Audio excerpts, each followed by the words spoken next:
Review किया जाए। ठीक है, हमारे साथ फार्मर अटॉर्नी जनरल मुल्क का मायनास वकील leading legal expert Irfan Qadir साहब हमारे साथ मौजूद हैं। इरफान कादिर साहब, आपका बहुत बहुत शुक्रिया सर, आपने हमें टाइम दिया। जी थैंक यू, जी थैंक यू सर। हम आपसे गुजारिश ये कर रहे हैं कि ये हमारे कराची में इस वक्त जो चीफ जस्टिस साहब जो भी कर रहे हैं बहुत अच्छा कर रहे हैं, लेकिन ये सवाल ये पैदा होता है कि ये जब बन रहा था तो उस वक्त जो इंस्टीट्यूशन इन बिल्डिंग्स की अप्रूवल दे रहे थे, जो अब खड़े खड़े 10-10, 12-12 मंजिलें इमारतें गिराई जा रही हैं, लोगों के रेस्टोरेंट गिराए जा रहे हैं, ना उनको कंपनसेट किया जा रहा है। मैं आपसे एक रेफरेंस शेयर करूं कि एक सदर में एक मार्केट थी, वहाँ पे एक बंदे की एक शॉप थी, उसने पूरी जमा पूंजी करके 80,000 की वो शॉप ली थी। जब उसकी तोड़ी गई उसके बाद वो कुछ दिन तक तो रोता रहा, वहाँ आता रहा और फाइनली उसकी डेथ हो गई, उस सदमे से बाहर नहीं आ सका। तो ये जो सब कुछ हो रहा है सर, आप इसको किस तरह से देख रहे हैं?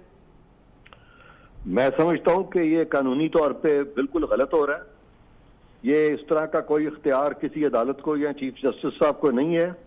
और मैं ये भी क्लियर करना चाहता हूं कि अगर मुल्क की रेलें, मुल्क की हुकूमतें, मुल्क के महकमे, उनके जो जमीनें हैं उनको वागुजार कराने का जिम्मा अगर सुप्रीम कोर्ट आर्टिकल 184(3) में लेगी और वकील और जज मिलके तो हुकूमतें और चलानी शुरू करेंगे, और अगर ये सूरत हाल पैदा होगी तो फिर अगर रेलें और हुकूमतें वकील चलाएंगे तो फिर अदालतें कौन चलाएगा? तो ये मैं स्ट्रिक्टली लीगल बात कर रहा हूँ, लॉ की बात कर रहा हूँ। आर्टिकल 184(3) जो है उसमें लिमिट्स मुकर्रर कर दी गई हैं सुप्रीम कोर्ट की, और कहा गया है कि सुप्रीम कोर्ट जो भी ऑर्डर पास करेगी वो 199 की जो हाई कोर्ट की ज्यूरिसडिक्शन है उससे मुबर्रा नहीं होगा।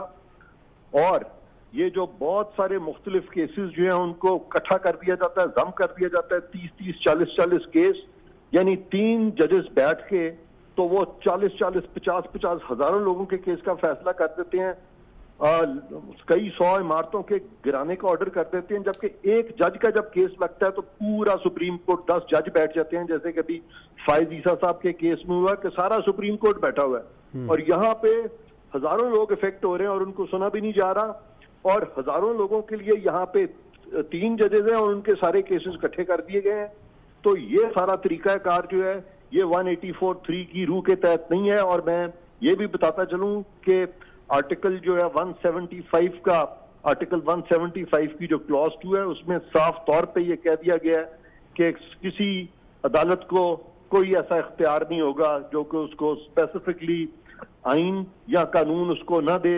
और अगर ये इस तरह से इख्तियारात लेने शुरू किए और इन्होंने 184(3) के कंटूअर्स जो कि अभी फायद ईसा साहब ने पीछे कहा भी था कि हमें वज़ा करने चाहिए, उसको फुल कोर्ट को बैठ के उसकी वजाहत करनी चाहिए। और ये रेलवे ने अपनी रेलें किस तरह चलानी है, अपने ट्रैक को कैसे रिफर्बिश करना है, या सिंध हुकूमत ने किस तरह से इंक्रोचर्स को हटाना है, उसके लिए तमाम कवानीन बने हुए हैं। और जहां तक मुझे याद पड़ता है कोई एक एंटी इंक्रोचमेंट ट्राइब्यूनल भी बना था, वो सारे ऑर्डर करता है। उसकी ऑर्डर्स के बाद आगे जो फोरम्स हैं उनमें मामला जाता है, सुप्रीम कोर्ट में तो मामला जाता है लीव टू अपील स्टेज में। और ये 184(3) के तो ये इस तरह के ज्यूरिसडिक्शन एक्सरसाइज सुप्रीम कोर्ट नहीं कर सकती।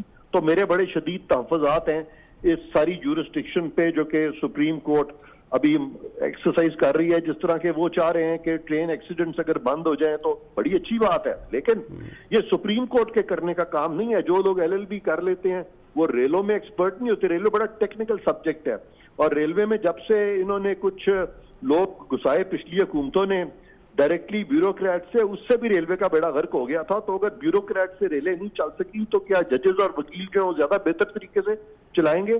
तो ये सारी चीज जो हो रही है मेरे नजदीक ये आइन और कानून के मुताबिक नहीं हो रही। सर इरफान कादिर साहब, अगर ये सब कुछ आइन और कानून के मुताबिक नहीं हो रहा है तो जो लोग इस वक्त इफेक्टेड हैं, जो मुतासरीन हैं, उनके लिए तो मुल्क का सबसे बड़ा मुकद्दस तरीन इदारा सुप्रीम कोर्ट है, वही कर रहा है, वो कहाँ जाए? मुल्क का सबसे बड़ा मुकद्दस तरीन जो चीज है वो मुल्क का आइन है और मुल्क का कानून है। उसमें उसके बाद जो मुकद्दस इदारे हैं उसमें वो चोजन रिप्रेजेंटेटिव हैं लोगों के, जो कि एग्जीक्यूटिव अथॉरिटी एक्सरसाइज करेंगे। आर्टिकल 2A में कह दिया गया है कि मुल्क की जो एग्जीक्यूटिव अथॉरिटी है, मुल्क की जो भागदौड़ है, वो जो चुने हुए जो लोगों के चुनाव से जो लोग आते हैं वो एक्सरसाइज करेंगे, ना कि वो लोग जो कि अदालतों में बैठे हुए हैं, जो कि उस तरह से यानी प्रॉपरली सिलेक्टेड भी नहीं है, प्रॉपरली इलेक्टेड तो बिल्कुल ही नहीं है। तो वो कैसे ये एक्सरसाइज करेंगे? तो ये एक्सरसाइज नहीं करेंगे। लिहाजा मुकद्दस वही है जो अपने आइन और कानून के दायरे में रहता है, वो मुकद्दस है। अगर वो आइन और कानून के दायरे से अदालतें भी निकलती हैं तो अदालतें भी फिर होली का हाउस नहीं। सर, आप क्या समझते हैं कि इसमें प्रेसिडेंट ऑफ पाकिस्तान को या प्राइम मिनिस्टर को या हाउस को, जो लेजिस्लेटर हैं, उनको इंटरवीन करना चाहिए और इस सारे मरहले को रोकना चाहिए? बिल्कुल इंटरवीन करना चाहिए। यानी ये प्रेसिडेंट साहब, खास तौर पे प्राइम मिनिस्टर साहब और चीफ मिनिस्टर सिंध जो हैं, उनको इसमें स्टैंड लेना चाहिए और उनको अपनी अपनी डोमेन में किसी भी अदालत को बीच में नहीं आने देना चाहिए। और अगर वो इस तरह करेंगे तो वो खुद भी यानी आइन से इनहराफ करेंगे। सर, अगर हमारे जो चीफ मिनिस्टर सिंध हैं वो इस डायरेक्शन को फॉलो नहीं कर रहे हैं तो हमारी जो ऑनरेबल सुप्रीम कोर्ट है उसकी जुडिक्शन क्या है? वो चीफ मिनिस्टर को क्या करेंगे? देखें, अगर वो चीफ मिनिस्टर को इस बात पे कंटेम्प्ट लगाने की कोशिश करेंगे कि चीफ मिनिस्टर ने उनकी बात नहीं मानी, तो वो तो आइन खुद कह रहा है आर्टिकल 248 में कि चीफ मिनिस्टर किसी अदालत को जवाबदेह नहीं है। इसी तरह वजीर आजम जो है वो भी किसी अदालत को जवाबदेह नहीं है। क्या सुप्रीम कोर्ट को इस चीज का पता नहीं है? सुप्रीम कोर्ट इस किस्म के ऑर्डर नहीं कर सकता जिससे कि वो चीफ मिनिस्टर को या किसी को पाबंद करे। या इवन इस ऑर्डर में मैंने एक ऑर्डर देखा है, अभी रेलवे मिनिस्टर को पाबंद किया जा रहा है कि आप ये करें, और रेलवे मिनिस्टर रिपोर्ट दे, जबकि आइन में लिखा है 248 में कि रेलवे मिनिस्टर जवाबदेह नहीं है। क्या सुप्रीम कोर्ट के जजेस को कोई नहीं ये बता सकता? क्या वो खुद आइन नहीं पढ़े हुए? उनको नहीं पता कि आर्टिकल 248 के तहत किसी मिनिस्टर से इस तरह से आप रिपोर्ट नहीं मांग सकते? और मिनिस्टर्स को नहीं पता कि अगर मिनिस्टर्स को यही नहीं पता तो फिर मिनिस्टर्स को फिर क्या वो मिनिस्ट्री कर रहे हैं? राइट। सर, मैं आपसे अब दूसरे टॉपिक पे आ जाता हूँ। ये जो हमारे लेजिस्लेटर हैं, जो हमारे लेजिस्लेशन हाउस में बैठे हैं, जिनको हमने इलेक्ट करके भेजा है, वो मुसलसल आप दो रोज़ से देख रहे हैं वो एक दूसरे को गाली गलौच भी कर रहे हैं, मार भी रहे हैं, और वहाँ पे जो कुछ भी हो रहा है उसको थोड़ा सा आप तबसरा करें कि ये हमारे लीडर है? ये तो बड़े अफसोस की बात है ना जो भी हो रहा है। ऑब्वियसली पार्लियामेंट इसलिए तो नहीं बनी कि आप वहां पे मारकुटाई शुरू कर दें। वहां पे तो आपने मंतक के साथ, दलील के साथ, रूल्स ऑफ प्रोसीजर के तहत बात करनी है।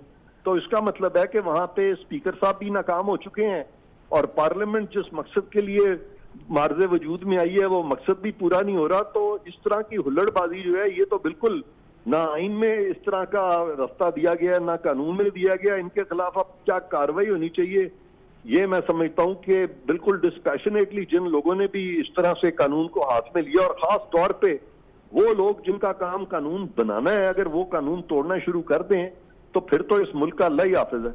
ये आप कैसे देखते हैं कि यहाँ पे हमारे यहाँ परफॉर्मेंस से ज़्यादा अपोजिशन वाले की धुलाई करने वाले को ज़्यादा अप्रिसिएशन मिल रही होती है?